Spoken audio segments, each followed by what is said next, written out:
లేకపోతున్నాడు. అందుకే మళ్లీ భారత్పై విషం చిమ్మడానికి సిద్ధమవుతున్నాడు.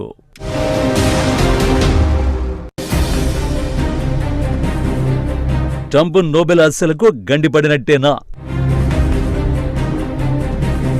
ఉక్రెయిన్ శాంతికి మోడీ ఎత్తునిస్తున్నారా? యూరోప్ కీవ్ మాస్కోకు ఎందుకు ఢిల్లీపై భరోసా? Truth social. ఈ సోషల్ మీడియా వేదికలో డొనాల్డ్ ట్రంప్ నుంచి రోజుకో కొత్త పోస్టు వస్తుంది. రాకపోతేనే ఆశ్చర్యం, వస్తే వింతేం కాదు. ఫైనల్ గా ఎస్సీఓ శిఖరాగ్ర సదస్సు ఫోటోలు ట్రంప్ కంటపడినట్టున్నాయి. కానీ ఆ ఫోటోలు చూడడం తనకు ఇష్టం లేదని ట్రంప్ చెప్పుకొచ్చాడు. ఎందుకు ట్రంప్ కు ఏ ఫోటోలు నచ్చలేదు? భారత ప్రధాని నరేంద్ర మోడీ, రష్యా అధ్యక్షుడు పుతిన్, చైనా అధ్యక్షుడు జిన్పింగ్ కలిసి నవ్వుతూ ఉండే ఫోటోలు నచ్చలేదట. నిజానికి ఈ ముగ్గురిని ఒకే ఫ్రేమ్ లోకి తీసుకొచ్చింది అమెరికా అధ్యక్షుడే.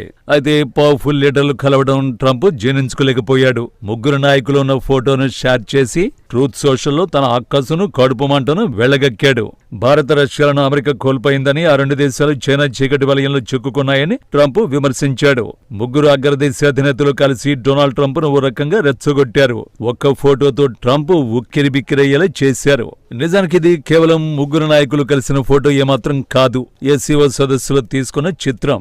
అమెరికాను పక్కకెళ్లి ఆడుకోమనే ఫోటో అన్నమాట. ట్రంప్ ఆక్రోశం అర్థం చేసుకోదగిందే. ఎందుకంటే ఇప్పుడు మొత్తం ప్రపంచంపై ట్రంప్ వాణిజ్య యుద్ధం చేస్తున్నాడు. రష్యన్ చమురును కొంటున్నందుకు భారత్పై ఆంక్షలను విధించాడు. అదే చమురు కొనుగోళ్లను గత 3 ఏళ్లుగా అమెరికా ప్రోత్సహించింది.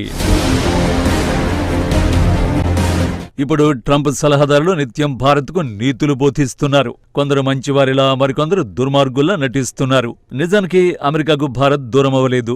ఇతర భాగస్వాములను చూసుకునేలా భారత్ను ట్రంపే స్వయంగా దూరంగా నెట్టేస్తున్నాడు. ఇక్కడ హాస్యాస్పదమైన విషయం ఏంటంటే, తన దెబ్బకు భారత్ తప్పుదోవ పడుతుందని ట్రంప్ కలలుగంటున్నాడు. కానీ మిగతా ప్రపంచం మాత్రం ఉక్రెయిన్ యుద్ధం ఆపే ఏకైక శక్తి భారతేనని నమ్ముతోంది.